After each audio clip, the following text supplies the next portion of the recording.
Welcome to Making Space, a Bayview community podcast. Here, we want to make space to encounter God, enter into each other's stories, and engage God on his mission here on earth. Now today on our podcast, I have two guests with me. One is Pastor Sawyer from our church. You've obviously seen him on Sundays, sharing God's word with us. And also we have Haesun Moon with us. Hi, Haesun. Hello. And so Haesun, she is a member of our church community. She's part of our church community. She's one of our life group leaders. And we're just so happy to have you on our podcast. And we just want to hear a bit of your story. Tell us a bit about yourself. Like, did you grow up in Toronto? A bit of your background, stuff like that. Well, I grew up in Korea. And we whole family moved here when I was actually about 16, 17, right around there. And I mean, actually, it was kind of difficult because I didn't speak a word of English back then. So moving here at that age and kind of leaving all my friends and all those things behind. But I think moving here, my dad actually says is one of the best decisions of his life. Like he actually says he's made 3 good decisions, and first one is marrying your mother, he said. And second one is moving here. And I asked him, what's the third one? He's like, I'm not telling you. So he's never told you? No. So I have no idea. Tell us a bit about yourself. How did you come to know Christ, and how did you come to love Jesus? How did I... Well, I guess it's a long story in a way, but it's probably consistent with other people's stories too, that I don't think I was seeking, but he pursued me in a way that I remember I was like 4 in a playground in Korea. See, that's the thing in Korea. I didn't have to be with somebody like mom or dad to be in the playground. So I was there, I remember, by myself with some friends. And there's this guy who would just come like every single day and just talking to us and befriending. I mean, if this is like happening right now, like it would be a creep. Send the cops, yeah. Yeah. Right? But back then it was just kind of like a very nice guy who would just come and he talked about Jesus. He talked about this church nearby, and he kept on talking about it, and we became very familiar with him. So I do remember kind of like going to this church, local church with him. I think I talked to my mom about it, and that was my very first time of actually going to church. But you know what's funny is my dad at the time, his whole family, they're Buddhist, and my mom was actually, I didn't know this until much later, she was actually baptized Catholic. So they probably didn't talk about this when they got married, so they didn't know what to do with 3 of us. I'm the youngest of 3. And they're like, what do we do with this whole faith thing? Because I'm Buddhist and you're Catholic. So they decided to actually send us to a Protestant school. So I remember going to a Protestant school. It was a Christian private school. And on Sundays, we would actually go to a Buddhist temple. So it was so confusing because I will just go to Buddhist temple on Sundays, but then throughout the week, I was actually attending Christian school. And I remember when I was in grade 5, I kind of remember praying to Buddha. And I kind of said, listen, it's kind of weird that I sort of like all my friends, everybody at school, they're kind of like all like Christian thing. And I kind of at least pretend, but I'm not going to betray you. So just hold on, but I'm going to meet you on Sunday.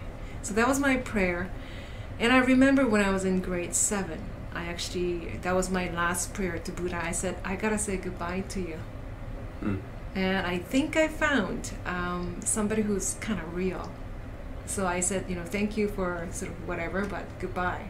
So that was such a weird journey of kind of coming to know God as very, in a way, ordinary way. That is everyday kind of encounter. And I think it wasn't until probably university when I actually really met my God. So yeah, I think I would say it was a long journey, but it's probably consistent with how other people have met Jesus in their life too. Actually, like, that reminds me of something that we've even talked about on this podcast before, where sometimes we look for God in like the really high highs and like the lowest of lows, but oftentimes he just wants to show up in the ordinary, the regular, and that's actually like even a sign of maturing faith, that we don't look for him in just those things. We don't cry out to him when things suck and we're like, God, where are you? Or we don't look to him and like when things are really good and we're like, you know, hashtag blessed or whatever. But yeah, that really just kind of resonates with me when you say that. Wow. Yeah. So kind of keeping in line with this podcast, we're calling it Making Space. Make space to encounter God, enter each other's stories, engage God on his mission here. What does it mean for you to make space in your life, Haesun? Wow, making space, that could be a huge topic in itself. You know, what's so interesting is this whole idea of space, and we're having this conversation. It's interesting because actually the word conversation back in 14th century, it actually meant a space where you dwell. It actually meant your address. So you're in the 14th century, I don't know, Amazon is delivering something, they will be asking for your conversation as your address, right? So that's how they did it back then. Right, exactly. That's what I thought. So I love this idea of making space, and space is usually for me where I actually have a lot of conversations, and really literally it means your address. It used to mean anyway. And I think in that space we have a lot of things that occupy that head space, heart space. And there are things that we are hoping for, but also there are things that we're dreading that might happen. So making space for me, actually, it means being very intentional about your headspace, what you're focusing on, because it will grow. And one of the things that I remember in university, I've been so blessed with such amazing pastors in my life, actually. And one of my mentors, and he actually shared this Bible verse with me. At the time, I was like, oh my gosh, this is my life verse. And it was about really pay attention to what is praiseworthy, what is good, what is just like in other people. And it's so amazing that it's kind of like do that and there's always sort of like what's going to happen to you. And that verse has, like, I have been following that verse. That verse has been following me all through my professional career too. That what are we actually paying attention to in our headspace?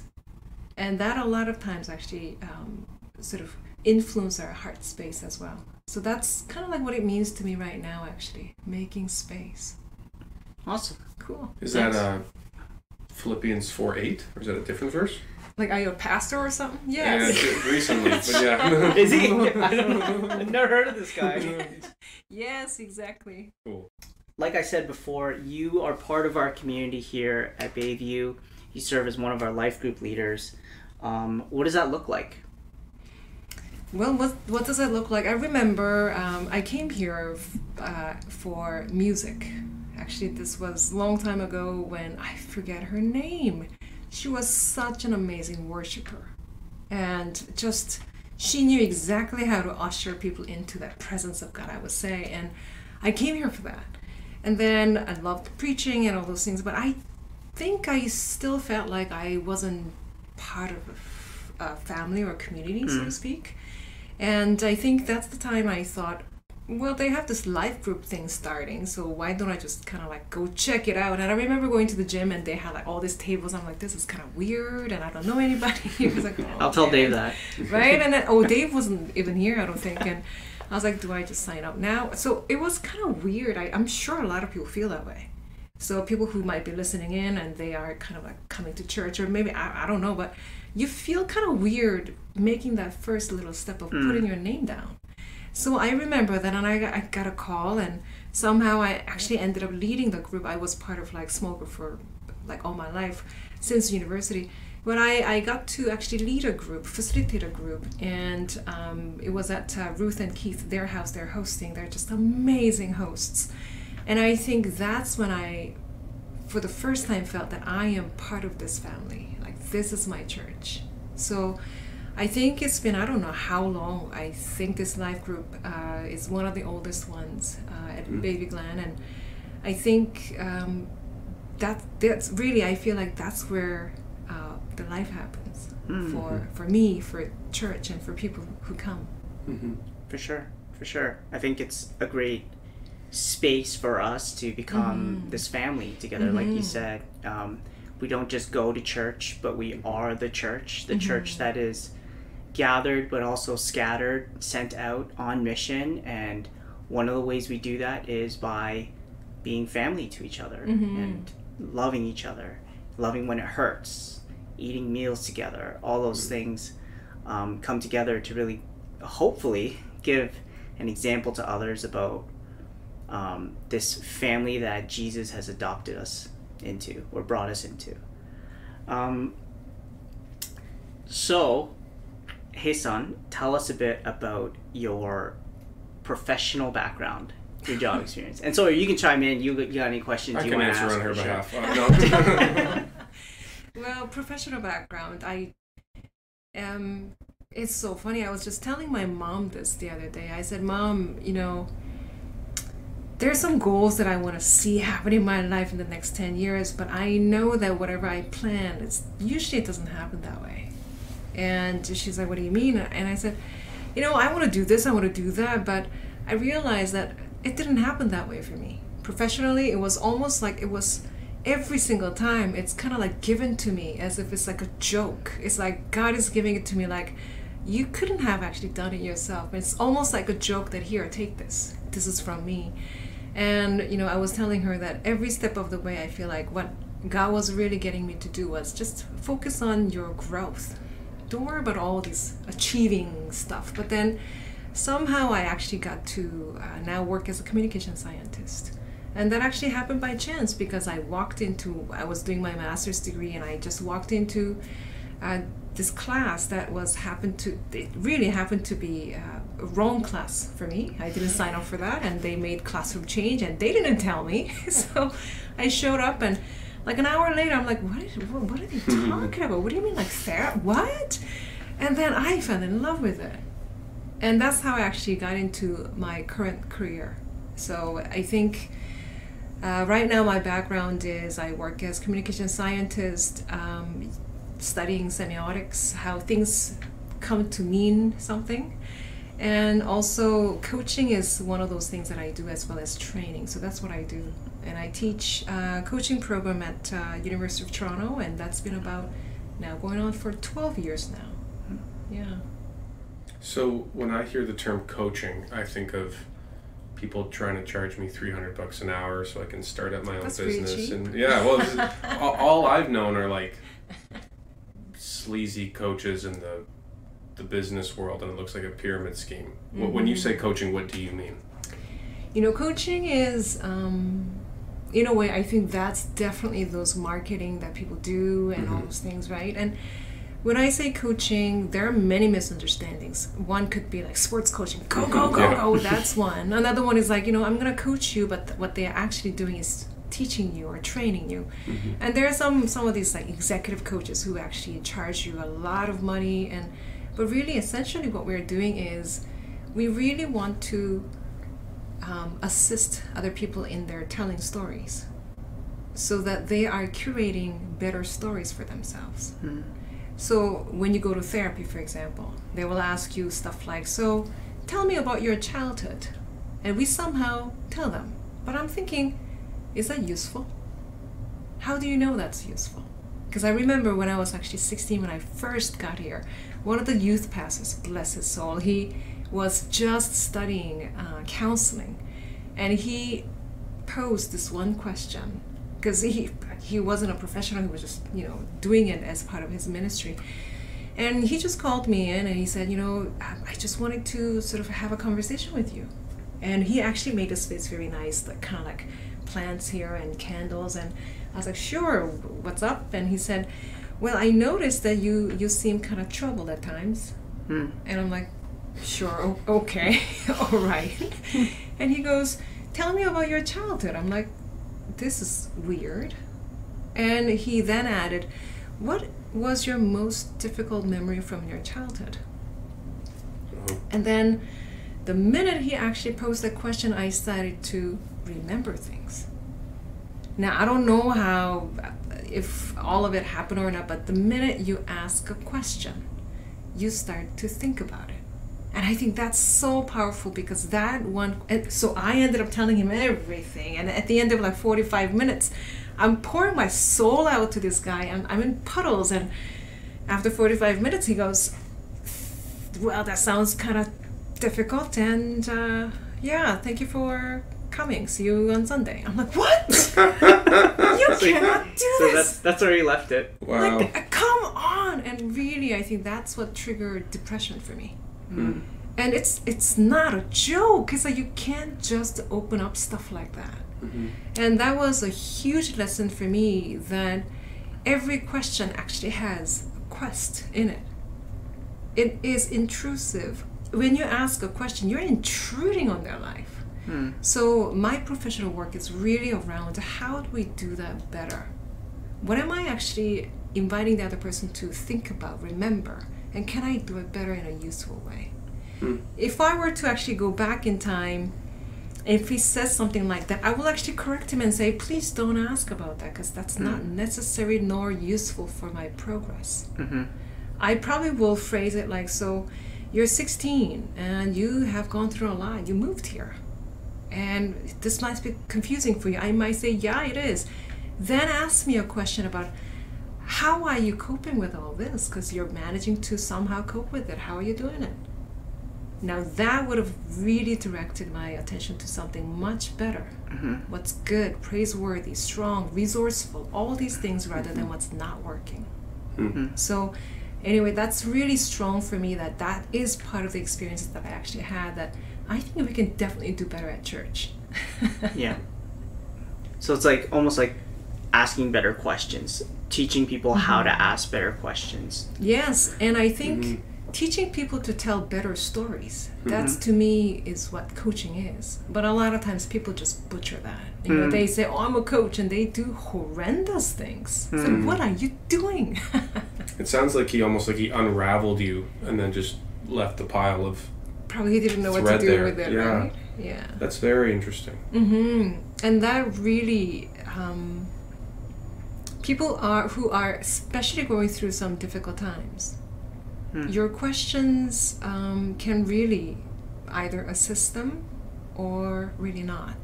Okay, well that kind of brings us to our next point, in that I'm jumping a question, but I think this is natural. That's fine. So when people are listening to this, we're going to be in our series called Where is God? And it's talking about how we as the body of Christ walk through these inevitable and challenging series of life. And it's not so much why would God, we're not looking for quick philosophical responses, but where is God and how do we find him in these seasons? So specifically, like you were getting to, how does your area of specialties and your education and background speak to this? So I used to work at Sunnybrook, and my job was to, organization and development is one, so really building organization to be stronger, more resilient, agile, and all those things. And I worked with a lot of teams, and I actually happened to be working there during the time when they made medical assistance in dying legal, which is a made process that was June 2016, and that was really confusing for a lot of people, because May 31st, do May actually have 31 days? You're asking the wrong guy. I think so. So May 31st of 2016, it would have been actually illegal to actually assist somebody in dying. But as of the next day, now it's legal. Well, although you're not meant or obligated to actually assist, you still, it becomes an option for patients. And it created a lot of tension in the structure itself, organization itself, and the entire system, Canadian system, medical system. And my job was to actually kind of find out how we can roll this out better, because they started to actually have some issues around this particular topic. Like around the communication? Or? Around the communication. So I'll give you one example. So usually colleges, professional colleges for doctors, nurses, and all these allied health professionals, they will actually train their people to respond what to say when patients are inquiring about it. So they will be like, I'm just considering, and you know what to say. But then in reality what happened was, they're not the first ones that patients will actually speak to. The first ones that patients actually talk to about their wishes of possibly ending their life were the first ones were people who actually make the time and space for the patients. For example, cleaners who actually come at a regular time, environmental services staff they call, And when they come around 5 o'clock, 9 o'clock, it's consistent time, and they come in and say, so how are you, Mrs. Jones, let's say?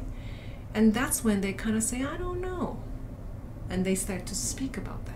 Wow. Or volunteers who actually deliver lunch around the same time, same space.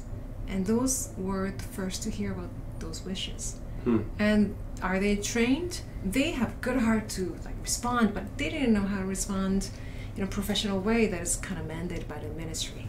So their responses went all the way from like, please don't think like that, think positive, Mrs. Jones, all the way to that's a sin. So all the answers on that spectrum. So then the entire confusion around what do we do with this like how do we bring everyone on board? So I was involved in that project, and when I was actually interviewing, part of that was interviewing patients who were considering it.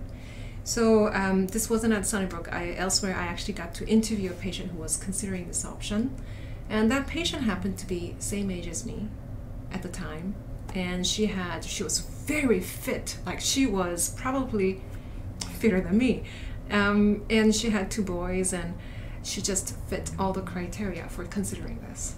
So I'm sitting down with her, and think about it. Now you're sitting down with this perfect, like really like looking healthy woman, and having this conversation. How would you open up the conversation? And what would you say in the opening? And now we're kind of stuck. It's like, what do I say? What do I say? So my first question was, I mean, this is a tough consideration, but what are you hoping to end by dying? And when we ask this question to our patients, top 3 answers. 1, they want to end pain and pain and suffering. They want to end financial burdens on or whatever burdens on their family. Third answer usually is they want to die with dignity. And for her, it was all 3 of them. And I remember having this conversation with her, took half an hour, 40 minutes. And at the end of it, I don't know what she decided, but she told me about what she wanted to end by dying. She said, I want to die while my boys can remember me as who I am. And all this conversation happened half an hour. That was it. And as I was leaving the room, I didn't know what she decided to do. But after about 2 weeks, I happened to be in the same wing on the same floor, just passing by, and I saw her in her room. And I'm like, I don't know if I should ask her, what did you decide? I mean, that's kind of weird. So I was like, I'm going to just ignore it, pass right by. And I heard her call my name down the hall. Haesun! So I was like, oh, she called me. Turn around, and I was like, oh, hi. And then I went to her, and she looked good. She looked like she was glowing, and she had bags packed and everything. I'm like, wow, what's happening? And she said, I'm leaving today. And that's a kind of peculiar thing to say. So I'm like, is she being discharged? And what's going on? She said, it's at 3 o'clock today. And I decided to do it here, not in my house, because I want my boys to remember my house is where I lived, not where I died. So she was going to go that day, and she thanked me. And in her thanking, she said, thank you for having that conversation. Because of that, now I'm dying with hope. I don't know what that even means to her. Like, what is hope? Or what does it even mean? So, I mean, often I really, really question when I see people do coaching, therapy, this kind of heavy work. I don't know how they do that without God. Like, how do they even do that? They must be strong people, right? So that's one of the things that I actually found myself in, like in those conversations, in those situations. And I think that's where my professional work and my spirituality, when they actually kind of connect. Like, I keep questioning, how do I, is that a pocket, is that a little opening for me to share? And I really think a lot of people might have this dilemma. When and where do I share my faith in my professional setting? Right? So those are some of my questions that I actually had when I see them kind of meet. Wow. Are you allowed, like, this may be a dumb question, but like, are you allowed to share your faith, like, in those moments? You Right, know, well, like, technically whatever not way it really, happens. but really I do because I'm not, forcing them to my church. It's so funny because I love teaching. So when I actually truly love being in class. And I remember this couple people who come to me and they said, "How can you be like always so like smiling? Why are you so happy?" And I said, "Can I tell you?" And they said, "Yeah, seriously, why is it?" And I said, "Well, because I believe in God, and I think that's where my source is. That's my source." And they're like, "What do you mean?" So opening for that kind of conversation is so ordinary. Like, it's like, "Hey, how come you have that? How come you're like that?" And then that's a very good opportunity for us to share. And I think also if you're behaving the other way, and they say, "What's wrong with you? Like, how come you're so upset?" "Well, because I believe in God." I mean, please don't say that. Right?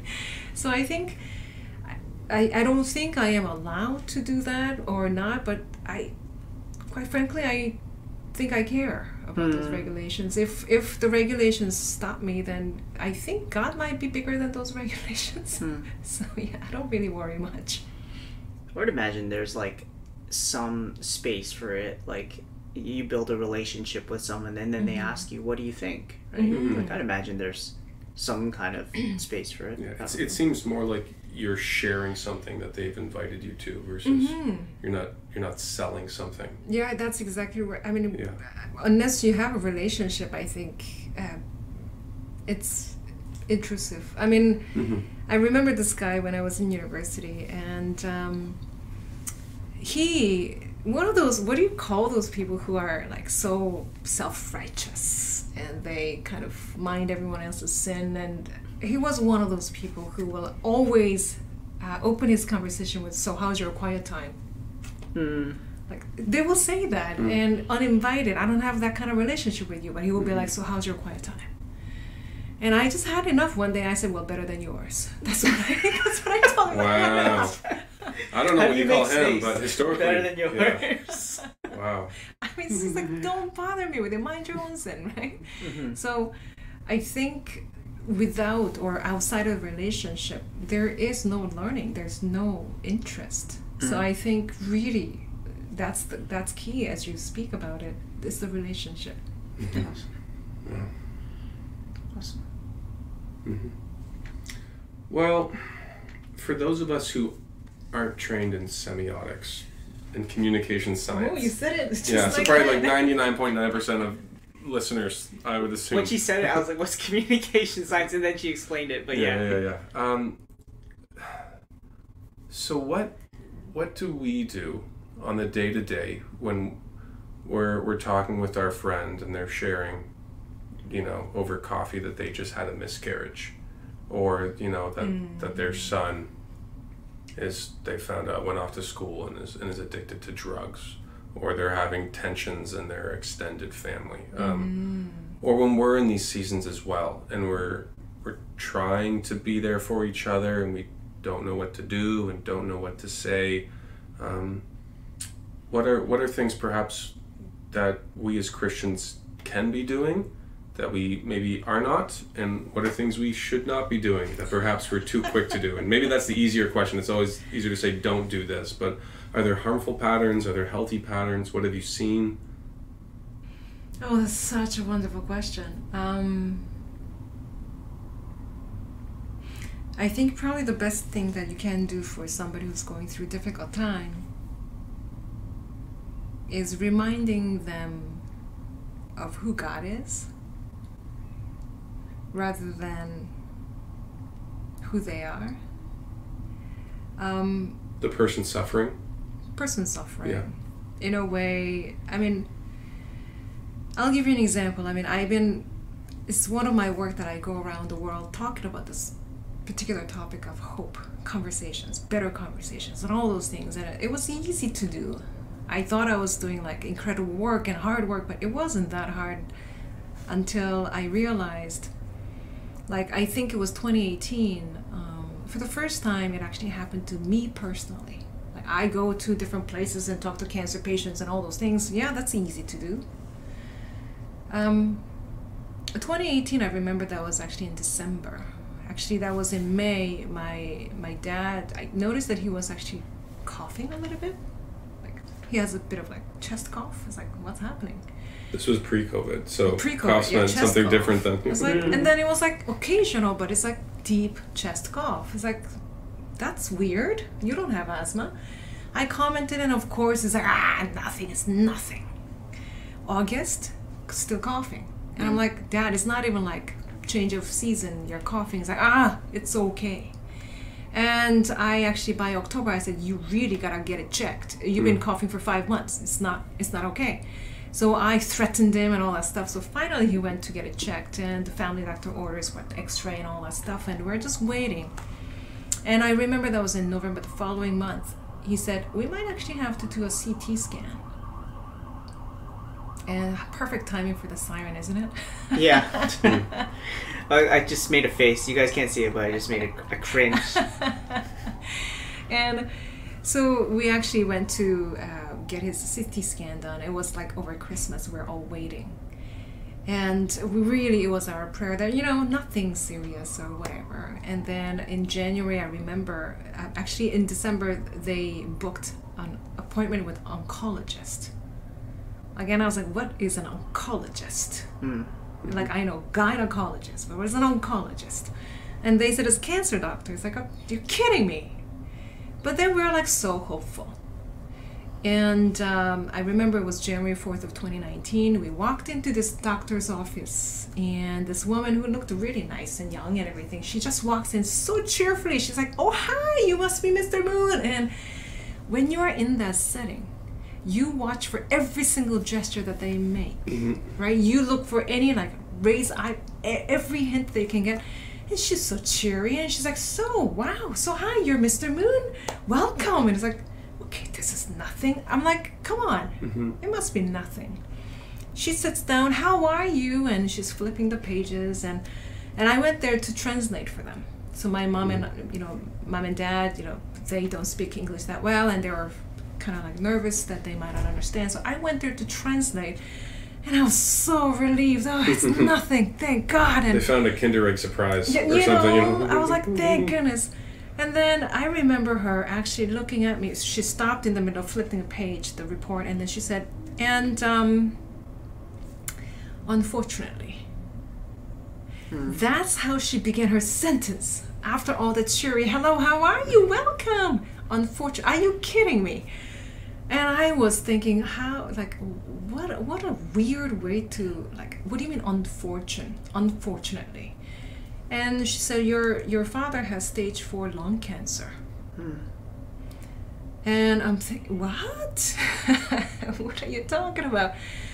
And I'm trying to process that news. It's like, what do you mean? What do you mean? And then I actually felt this poke on my shoulder, and it was my dad, and he's like, what did she say? Now, not only I heard her for the first time myself, but now I have to turn to my dad and tell him myself. Yeah. That was the most difficult moment of my life. And compared to that, everything in life was easy. And I remember thinking, how can I actually make it easier for him? How do I do this? I remember, I actually had physical pain in my body.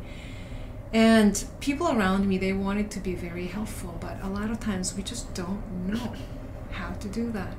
In my prayers, I prayed, and it was just like I needed God to be like my comforter, healer, everything, really. And my prayers were just, I remember praying in those seasons that you just can't speak because your heart is bursting with. And I'm sure some of us are going through this, listening into this. Some of us may be going through that kind of season in our life. And how I got through that was I was life group again. They were there from the beginning till the end of my dad's, passing. And I remember we were actually doing this series in our life group. We're reading this book together, and the book was Knowing God by His Name. And one of the conversations we had was, what is God's name? And the book actually had really hundreds of names that we have given him, but He has given us one name. And that was so interesting to go through that, because while I was praying for God to be my peace, his answer was, I am. When I actually prayed, God, please give me wisdom. I need you to be like God of like comfort. And he says, I am. And every prayer that I actually had, God said, I am. And that really got me through. Like one of the most difficult times of my life. And my life group, they were there to remind me of who God is. Not my deficit, not my lacking and, prognosis, but really like who God is. And they got me to see way beyond just dying.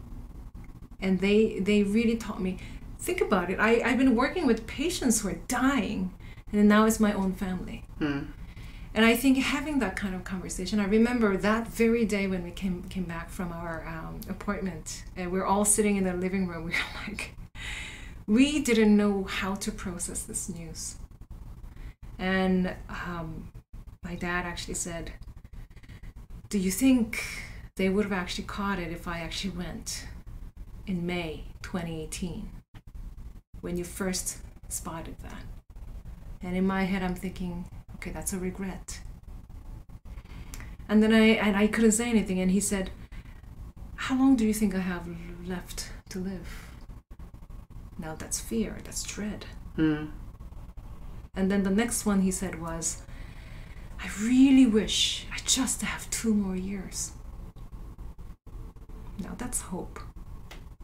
So I picked up on that hope and I said, Dad, suppose you do have 2 more years, what would you do with it? And he said, I would take your mom I'm going to fulfill my, promise to her that I made 48 years ago.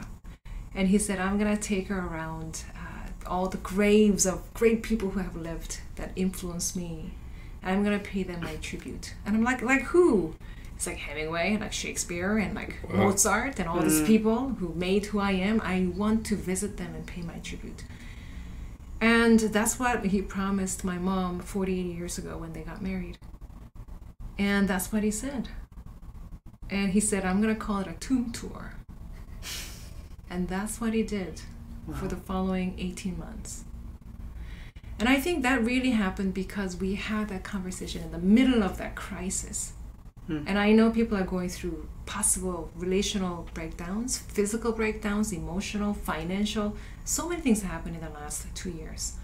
Some people might have actually lost their health, jobs, their families, and so on. And I think those are small opportunities, but those are small but significant opportunities that we can take to really turn the conversation around, right? And I think in my line of work, I have a very simple model of conversation. So I mean, if you have like pen and paper, you can even air draw it.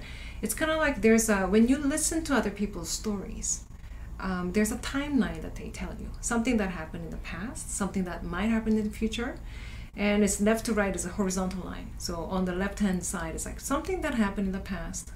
On the right hand is something that might happen in the future. My dad was regret and all those things in the past. Fear of how long do I have left to live. That's in the future. And intersecting that horizontal line is like top to bottom. Top is something that they want to see happen more in their life. And on the bottom side of it is something that they want to see less in their life.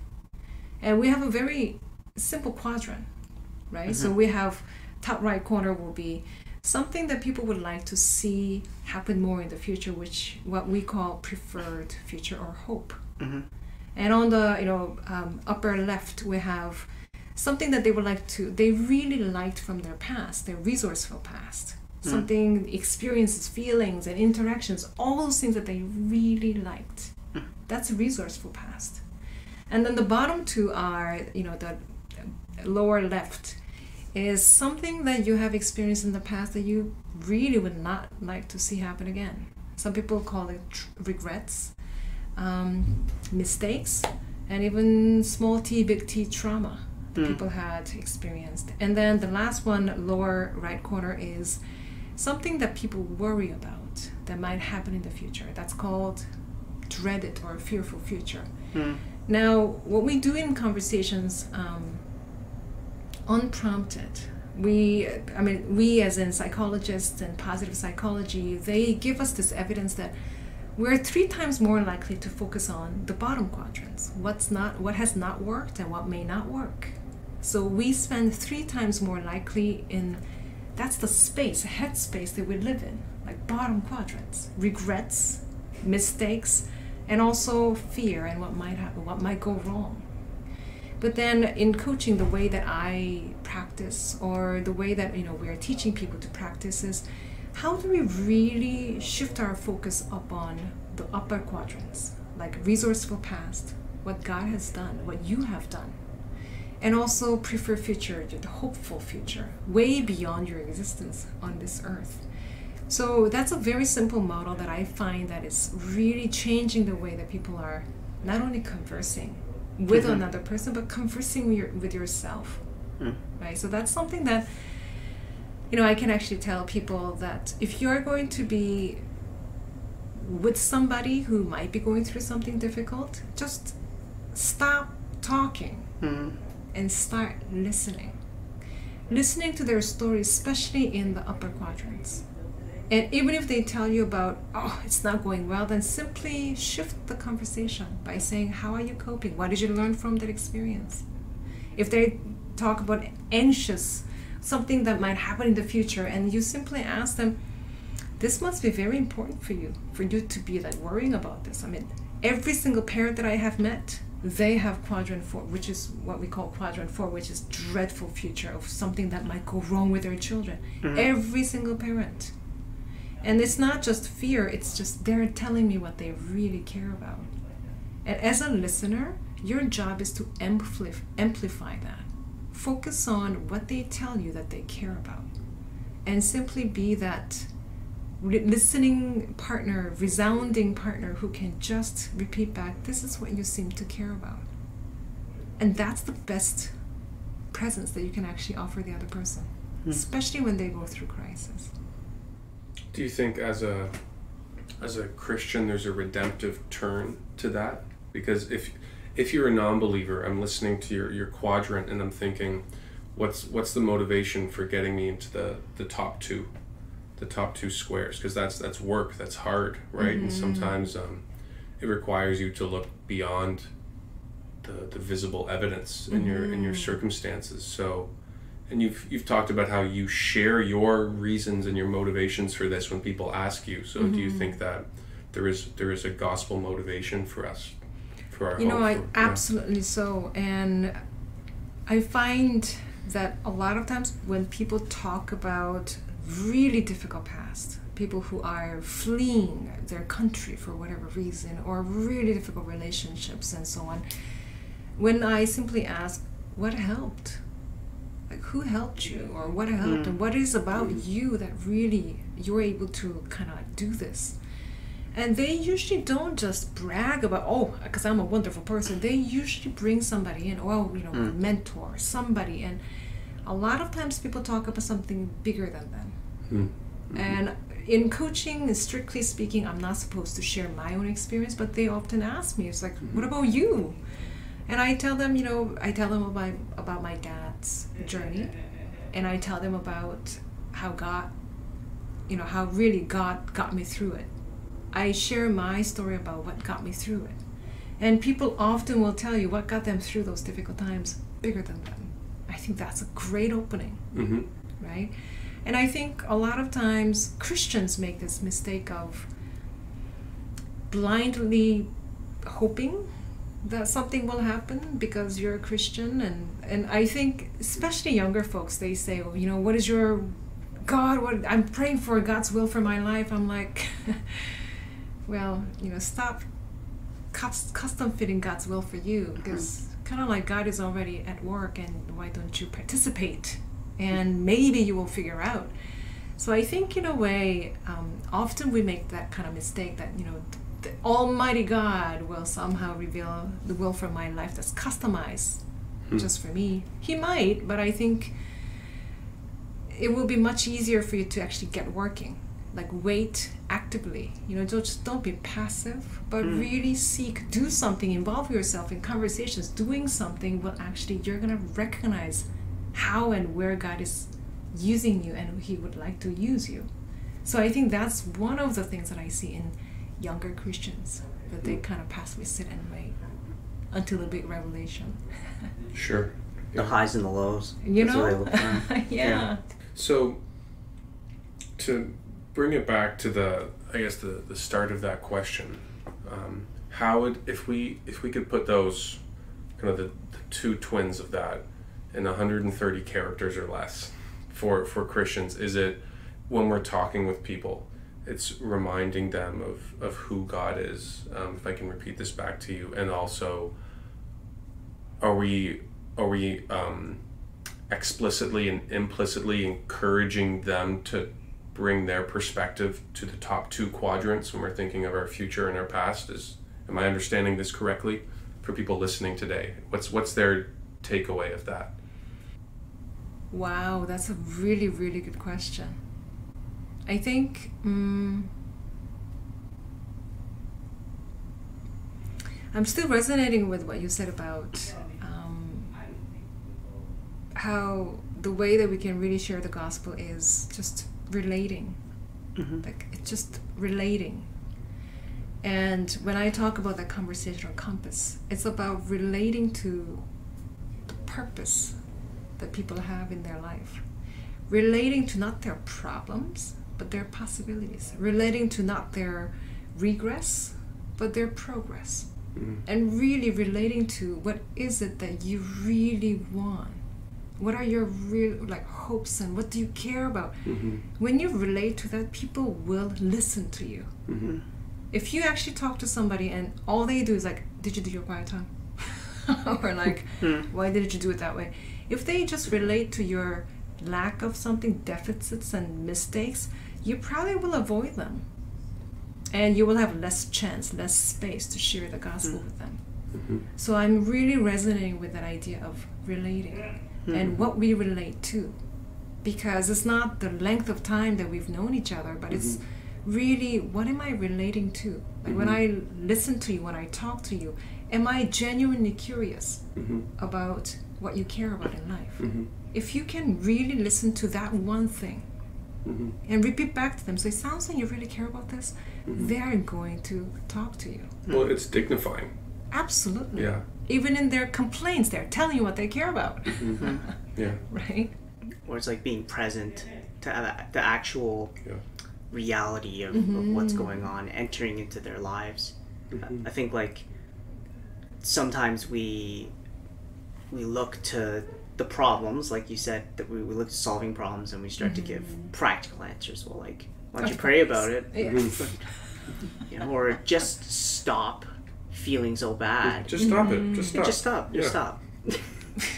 But really, it's about taking the posture of a listener, and that's, at least from what I'm hearing, taking the posture of a listener and meeting them face to face, rather than I have the answer for you, just stop feeling bad. Try that to somebody who's trying to quit smoking. Just stop. Well, why don't you just stop? Yeah. Sure. The bad responses, they seem not only obviously insensitive, but it's incomplete, because they also don't include the top quadrants, if you will, because it's true that we are broken and there are problems, and Christ came to that, but in doing so, He showed us the dignified form of humanity, that he took our form, and that elevates humanity, and that we are God's image bearers, and that He has redeemed it and He will redeem it. So not only is it you're a jerk if you say just stop it, why don't you just stop, but that's a shallow view of what it means to be human and what God is going to do in the future as well. So I like how holistic that is. That's not the cheap self-help, just think of something positive, but the Christian is sharing the news that no, this is grander than even anything you know of, and your past has more hope and your future has more hope. than perhaps we're aware of in these challenging seasons. So this is gospel saturated. Yeah, I love this. Yeah, and it's something that kind of like I didn't invent it. It was discovered in the process of actually sharing this practice with other, students and clients, and they're like, "You mean like this?" I was like, "Yes, that's exactly like that." Right? And I think it's not complicated, but it's not easy. It's pretty simple, but it's not easy. The best is. Yeah. But really think about it. Especially the ones that you've known for a long time, your own family, your own like old friends from like, I don't know, like back in the days. You have a set idea of who they are, what they want. And have we actually stopped believing that they might be growing too? And when they actually tell us their very familiar narrative, are we very quick to actually, we just evaluated, well, it's not going to happen, you're going to have to do it, I don't believe a thing you say. Do we actually judge it and evaluate? Or are we going to actually take that stance of, I'm going to learn how you're growing, and instead of evaluating it, I'm going to value that? That's a very different stance. When they leave especially that family and friends that you've actually had this kind of conversations with, and when they come and talk to you, as they leave the room, do they feel evaluated or do they feel valued? There's a huge difference. And that's in how you listen to what they care about. That's amazing. Pretty simple, no? But hard. Yeah, simple but hard. Simple but hard. Just quit. No, just quit. Just stop. Well, like, Haesun, I think this is like a good place to kind of conclude our podcast today. I think the thing that sticks with me is just like that upper quadrant part, like the hope, like what are you hoping for? And I think it's not like a Jesus juke kind of thing where you say, well, you just hope in Jesus, but like actually asking someone like, what do you hope for? And like, what do you remember? That's great. That's the stuff that really sticks with me. So thanks for joining us on this podcast, Sawyer. Thanks for co-hosting it with me. And we'll see you next time. If you want to have your story, if you have a story to share about how God's at work within you, and how he's been at work in you, we want to hear about it. So you can email community@bayviewglen.org, or you can message me on social media, and we would love to hear your story. So we'll see you next time.